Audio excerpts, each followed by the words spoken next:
So that's really how this movie came about, because everybody said no to this one in the beginning. Yeah. So it was like, Pakistani leads in a martial arts film. Yeah.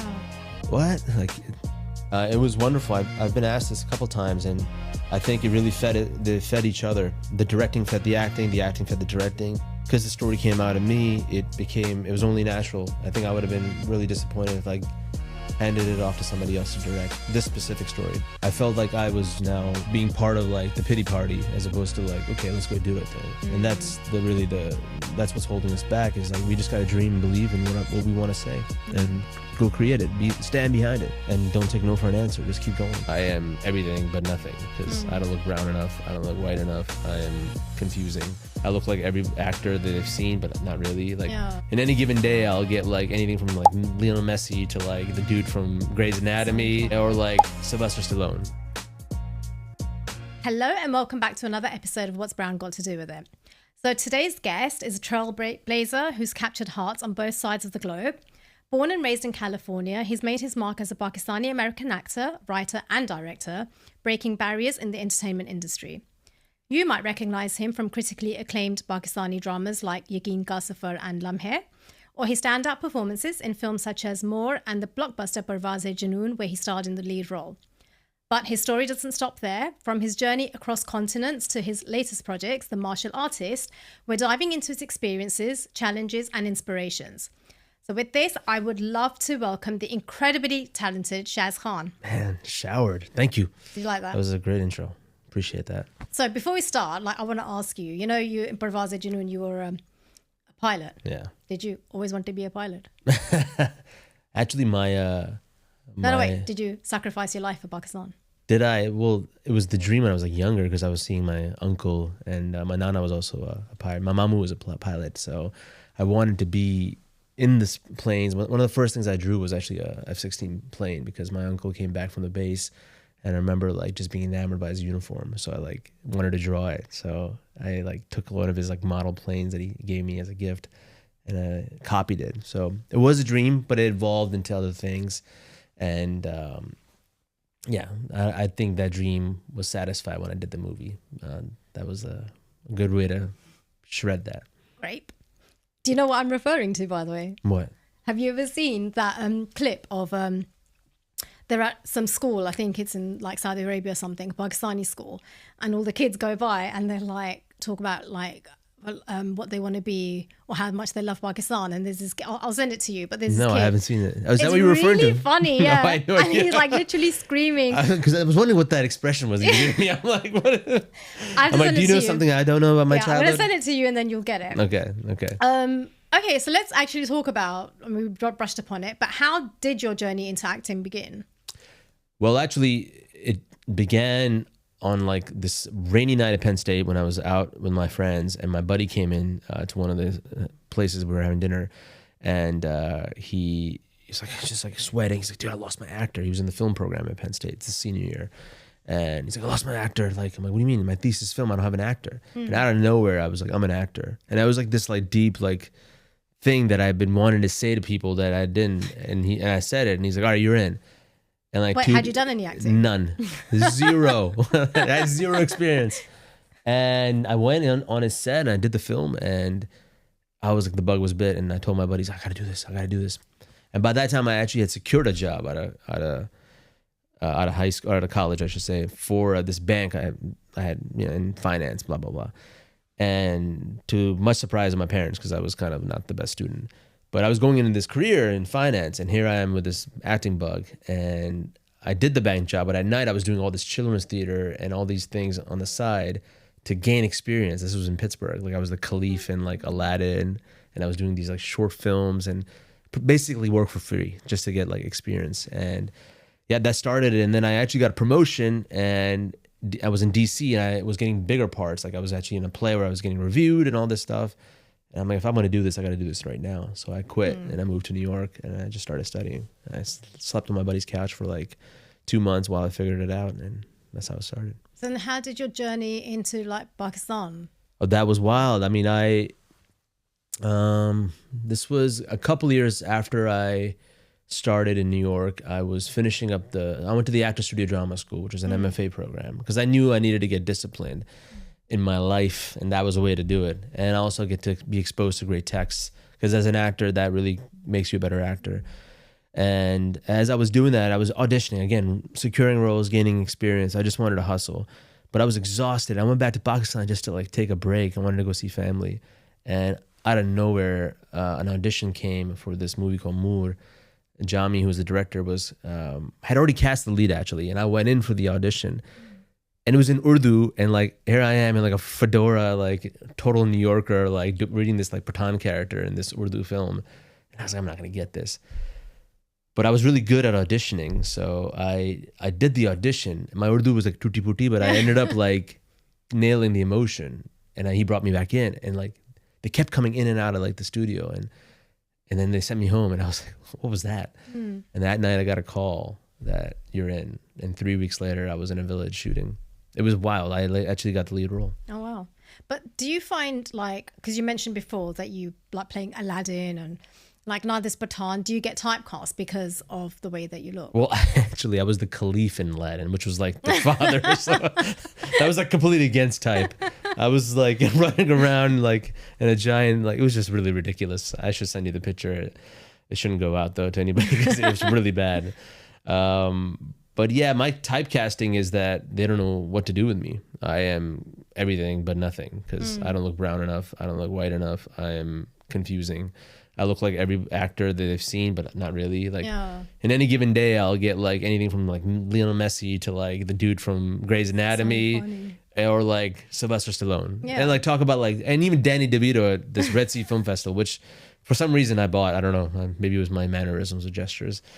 So it was confusing because I knew that in the end, in the acting industry, they want to like, not that they're like cynical or like they're like they have a plan. They want to like put you in a category. Yeah. So why I started writing and why I started making my own stuff is because I needed to have kind of the destiny in my own hands, and I wanted to create my own stuff. And luckily, I fell in love with that as much as acting.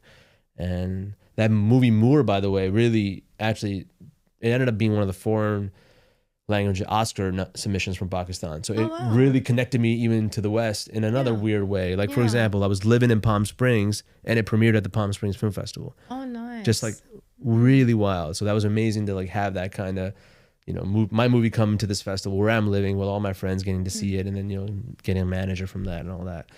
So it was this connection that I've kept on building. And so I leaned into Pakistan, did a lot of dramas. Actually, 3, I shouldn't say a lot. For me, it was a lot. And movies while I was still working on my stuff in the West. And goal being to create this bridge, which is what our company is doing right now. And how did like, because Parvaz Junoon was quite a blockbuster. Yeah. How did that shape or change things for you? It was awesome. Just, first of all, that movie was so much fun for me. And that I was doing a lot of dramatic roles, very heavy roles. And I got to just have a lot of fun. And it changed because it kind of puts you on another, especially in that industry, you know, when you do a big film like that, you know, you're getting a lot of really great offers. But I joke, like I was like flying sky high, you know, in Parvaz, and then I just ejected to make this movie that is coming out right now. Yeah. So I pretty much said no to everything until the phone stopped ringing, and because I had to focus on it, because I ended up doing a lot of things on it. Because this type of film, the martial artist I'm referring to, it required a lot of effort because it hasn't been made, and we were going for it, really going for it. So yeah.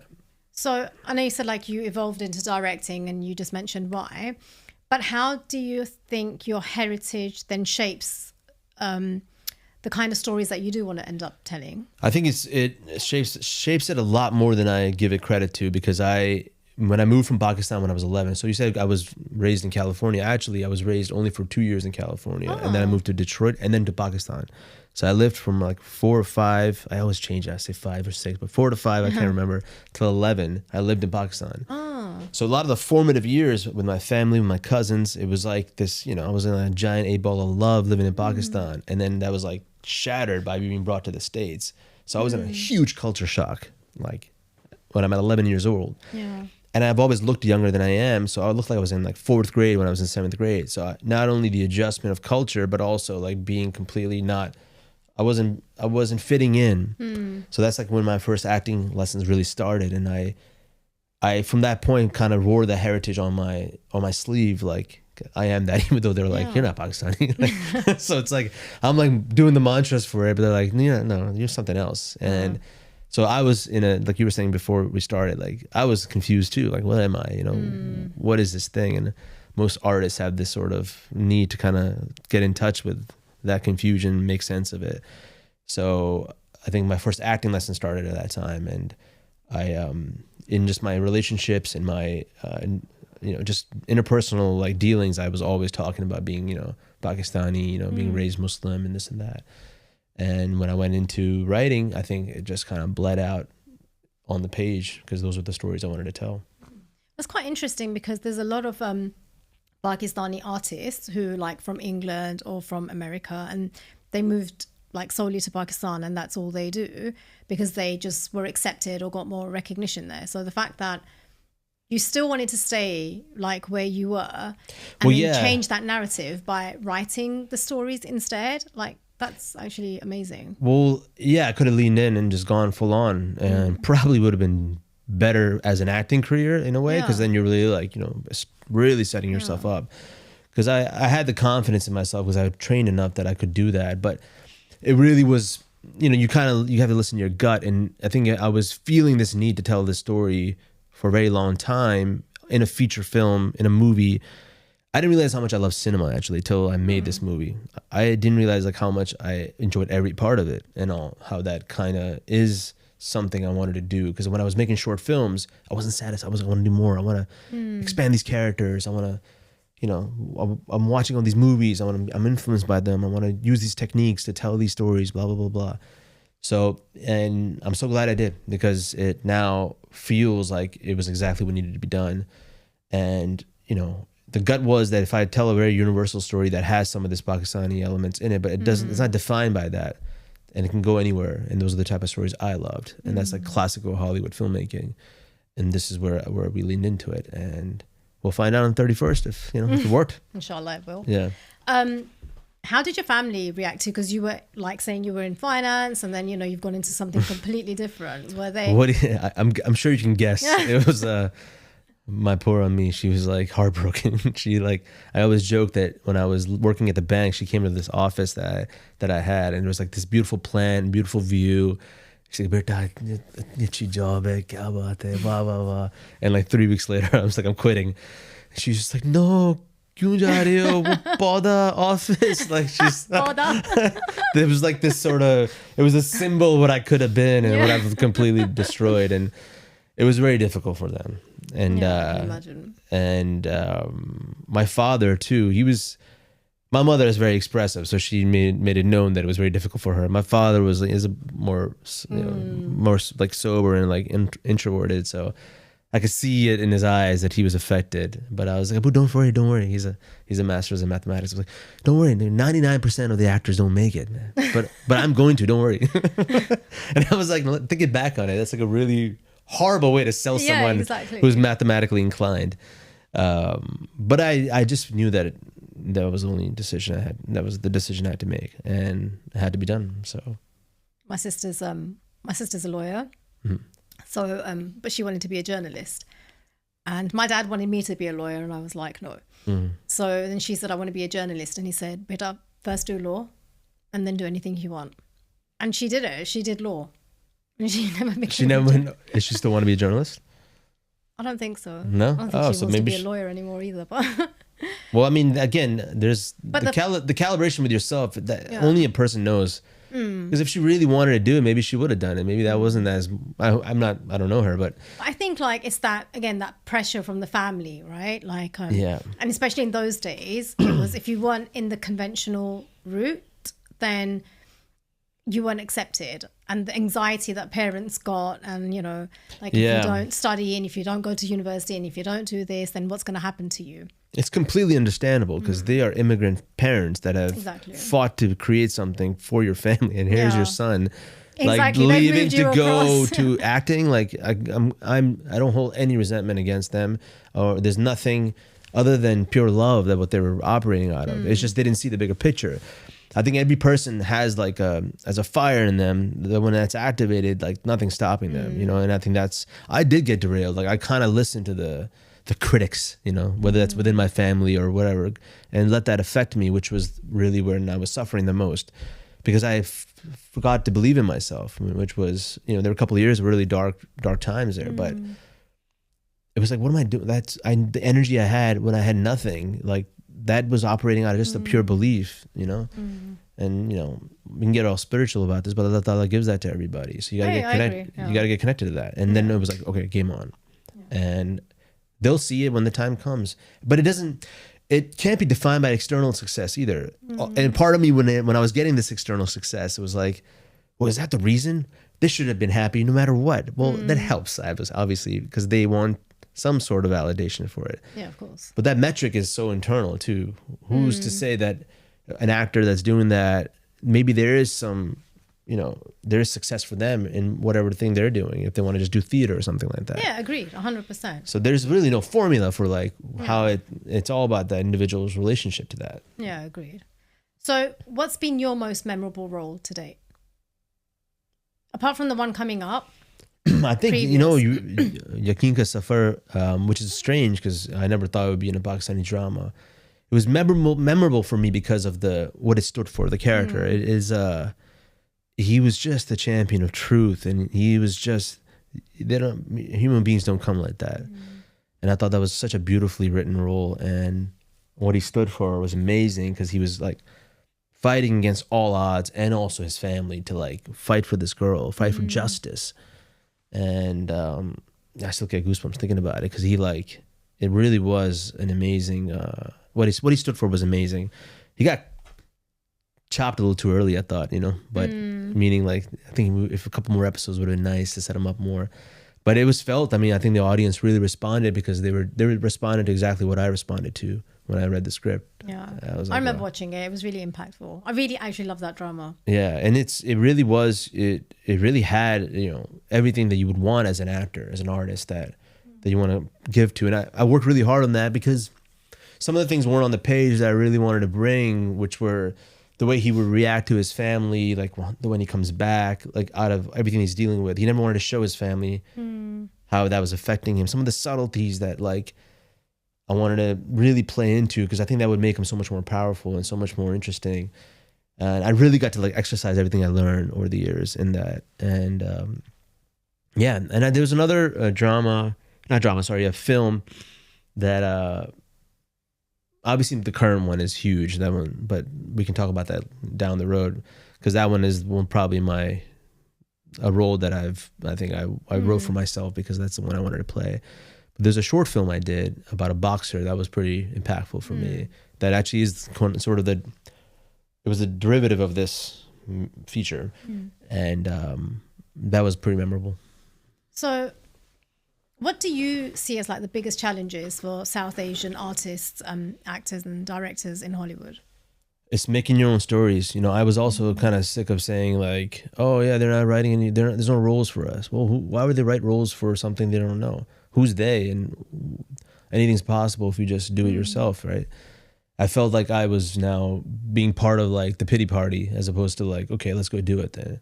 And that's that's what's holding us back, is like, we just got to dream and believe in what we want to say, and go create it, stand behind it, and don't take no for an answer. Just keep going. So that's really how this movie came about, because everybody said no to this one in the beginning. Yeah. So it was like, Pakistani leads in a martial arts film. Yeah. What? Like, okay, let's talk about like the martial artists. So obviously that's your upcoming project. Yeah. Releasing on 31st of January. That's correct. 2025.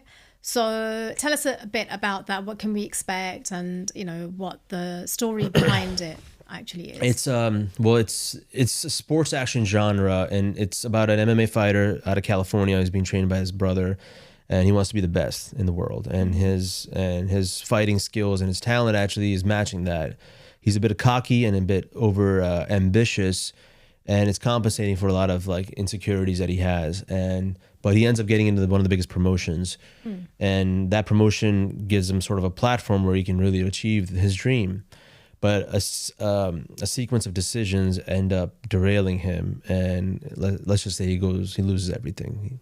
Some really horrible times come upon him, and during that he finds out a secret which sends him back to his homeland, to his dada, his grandfather, where he has this really intense sort of face-off and deals with all these things. So he goes back to Pakistan. He goes back to Pakistan, yeah. He goes back to Pakistan. We haven't really defined it as Pakistan. It's Right, more okay. South Asia, but Pakistan is where we shot it. And, you know, there's a lot of influence, obviously, from that. And this grandfather is an extremely powerful, like, you know, towering character, which was also one of the things I wanted to do, was showcase a really powerful character, male figure. And this, you know, this kid that's, you know, just trying to grapple with things. And they have this face off, but he has a spiritual awakening, and he sort of wakes up. And with all those lessons, he ends up becoming the martial artist he's meant to be. And he comes back and he fights the best one on the planet. And there's a lot of other, you know, twists and turns in there, but that's the overview. So, I mean, you've got quite a star cast because you've got Sanam Saeed, who's just so brilliant. But how do you think the Pakistan audience will react? Or do you think they're ready for like a martial art kind of film? I mean, it's not commonly associated with South Asian cinema. I think any audience is ready for any film if the story and if the story connects and the characters connect. Because in the end, we are all human beings, and the story has a lot of universal things. Everyone has a dream. Everyone has at some point been derailed from that dream, or have never actually tried to pursue their dream. Everyone faces obstacles and hardships. Especially in this day and age, young men are facing a real spiritual crisis too, and they don't really have real male figures to really guide them in some sense, especially in the West. In Pakistan, more so, I think, is going to be attracted to the fact that this character comes back to Pakistan or to their sort of region to be inspired to learn the lessons that the values that they're about, and that's really what completes him. The sense of individualism that he's been running on, you know, he comes back to the brotherhood and this sort of communal aspect, which is innate in our culture. And I think they're going to dig the action, and we're very emotional people, and there's a very emotional movie in some ways. So I like to think that they're going to connect with, you know, there's a whole mother track that is so powerful. And these actors, oh my God, I can't praise them anymore. I don't know how much more I can praise them. Sanam, obviously, the Farhan Tahir as the Dada, Babar Pirzada as the brother. Even every supporting role, Disa Loving as the mother, she is literally like, she's given a performance that's going to rock people. It's I'm not just saying that as a director, I'm just saying that as an outside perspective. I watch other people's reactions to her performance, and I'm like, okay, I'm not just like delusional. This is actually real. So that's the reason, and it's being dubbed in Urdu so that they can really enjoy it in their own language, and we worked really hard on doing that. But in the end, it's up to them. You know, I don't know. These films are made. You never know. Inshallah. Inshallah, yeah.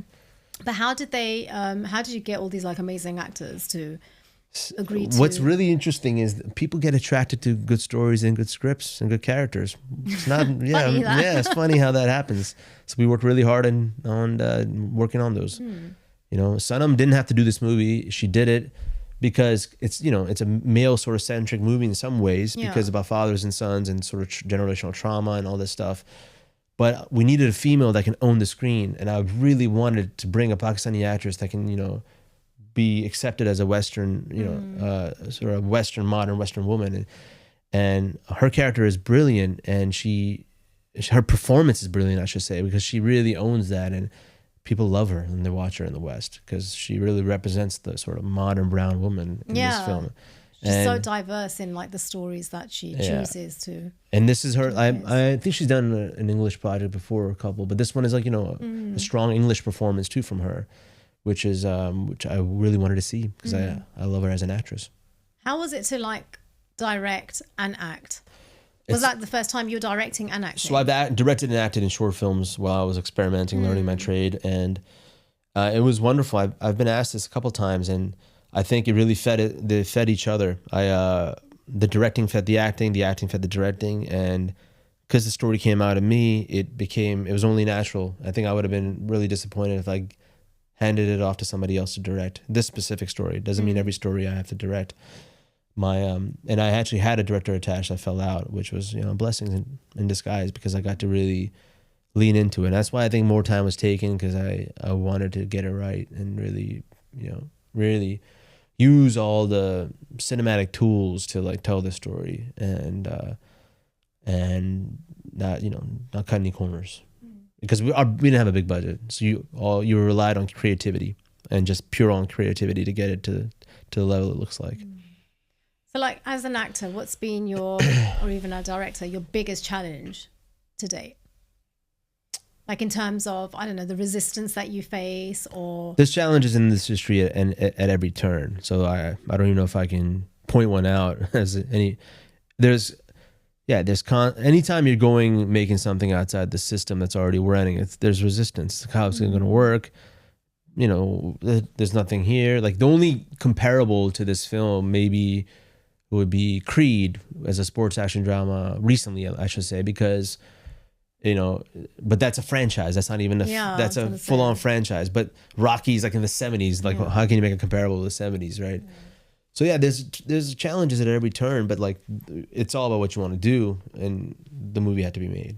I told Ferran Dyer when we were sitting across from each other in San Diego when I pitched it to him years ago, I was like, this movie's going to be made. I remember going home like, I can't believe I just said that, because I didn't know I had zero idea how it was going to be done. Yeah. But I knew that it was going to be done.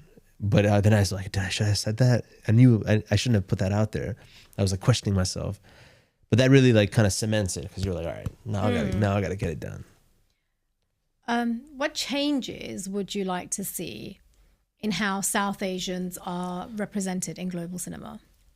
Like, what's your pet peeve? Like when you're watching cinema now and you see all these different films are made and stuff, like what are your thoughts on, for example, Miss Marvel or Have I Ever, Never Have I Ever, and those kind of like... There's nothing wrong with any of them, because they are all, those stories needed to be told at that time by the artist. So I got no knock on that. My pet peeve, I don't have a pet peeve. I think we should just make our own stuff, and then let's just cut right to it. Like, let's just go make stuff. What would you like to see more of, though? More stories from our culture, more stories from our experience, more artists like dreaming big, going for it. Like, let's go for it. Let's not sit around just complain about it. Let's just make those stories, and they're gonna be made when there's a desire. Anytime there's a huge desire, it always happens. So yeah, I don't think about those things really in that way. I want to just keep making stuff. That's my goal. How has your work shaped you personally? Like, has it influenced how you see your own identity or heritage? Has it changed? Like, all the characters you've played, have they influenced you in any way? Like, yeah, that's a good question. It absolutely was. As an actor, when I was training, I was getting so lost in these characters because I wanted to get better. So I was losing myself. And I thought, that's not healthy. The greatest character I'm ever going to play is myself. Like, let me just lean into that. And then you can still act. Like, and so there was that negotiation in the beginning. Then when I was working in Pakistan, my Desiness was activated. And I'm like, oh yeah, I'm Pakistani. And I'm like trying to hold on to that. I come back to West. I'm like, oh, I feel out of place. Yeah. But all that led to the understanding, man, I'm just a human being that has these things around me. That I'm not defined by this.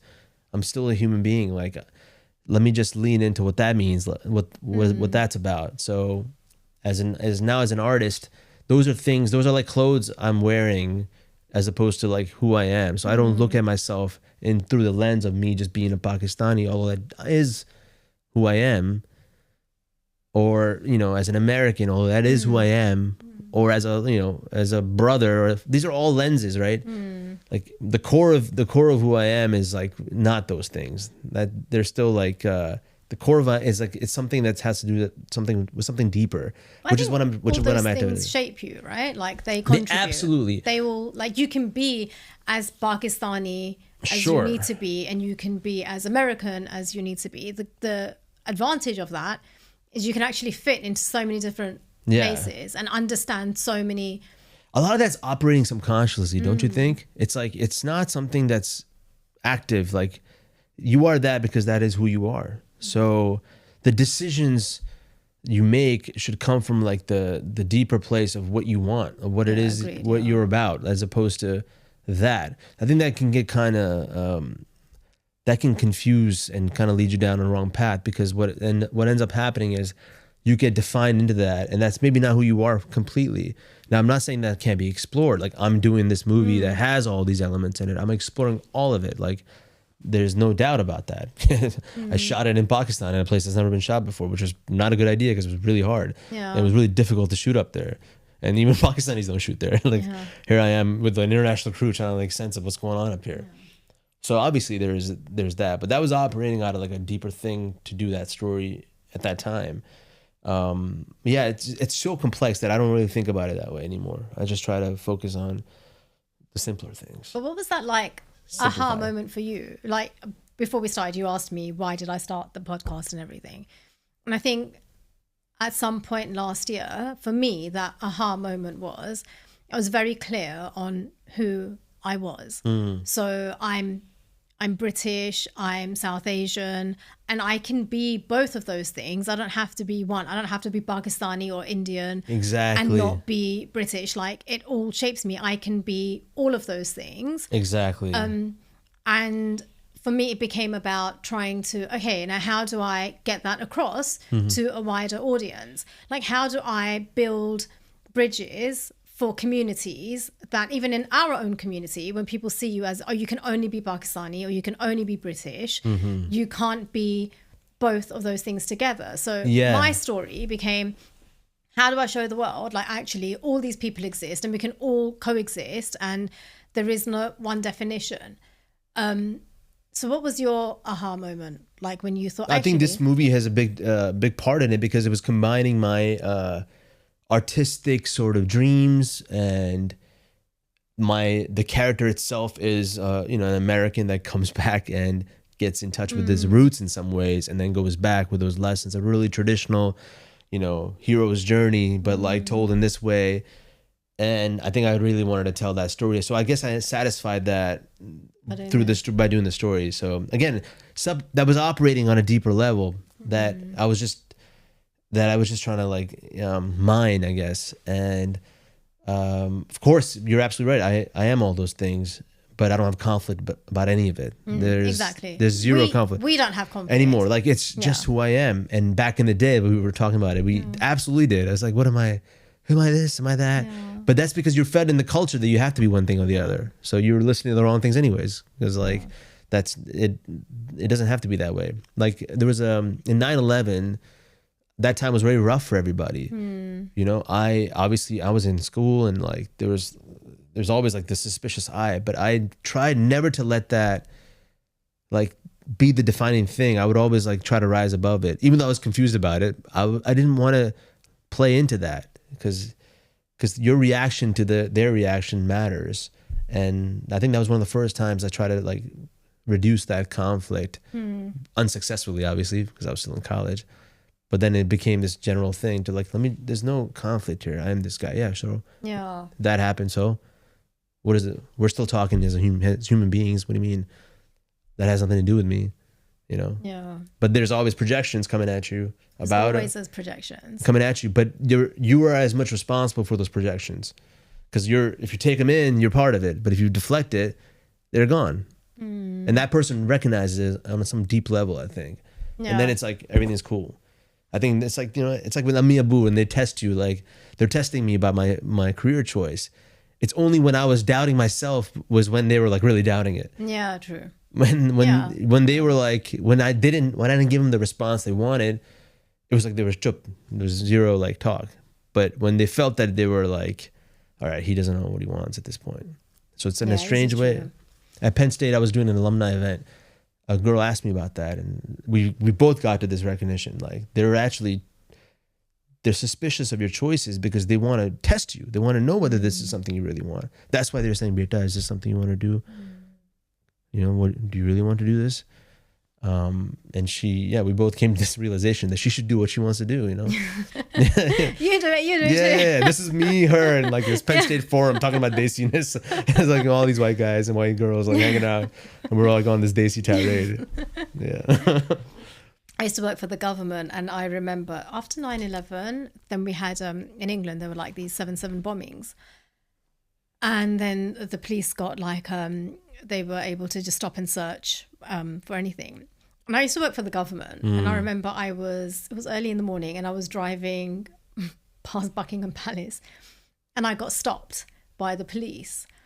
And it was just a random stop and search and stuff. And I showed them like my ID and everything, and they were like, okay. But I remember that time thinking it was probably one of my first like defining moments of like, oh wow, you know, I'm really brown, and that's why they stopped me, because they were just stopping every brown like person. Guy. But you know, for me, it was, as a female, we weren't experiencing that as much. Probably back then, as probably females do now.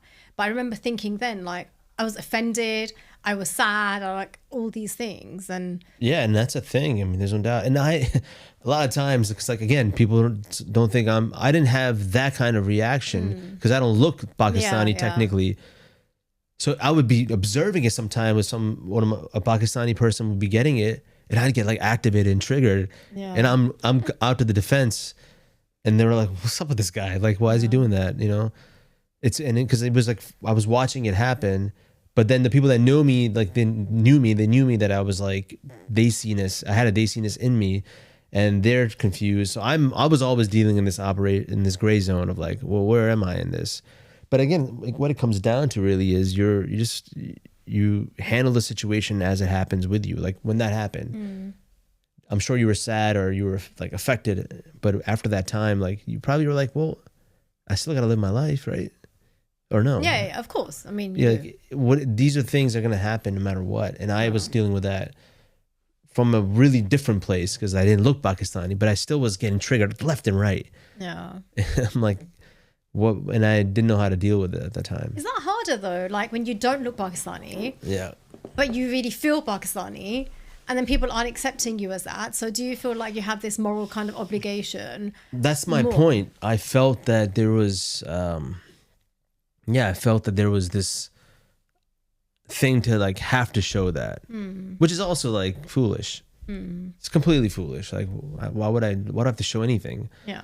And to who exactly? What's the point? Yeah. But that's just growing up, figuring that out. Yeah, true. I think my lesson from this is I'm going to write a movie. Hey, man. I'm going to make a film. I'll help you. Yeah, I'll help you for sure. Yeah. Why not? Yeah.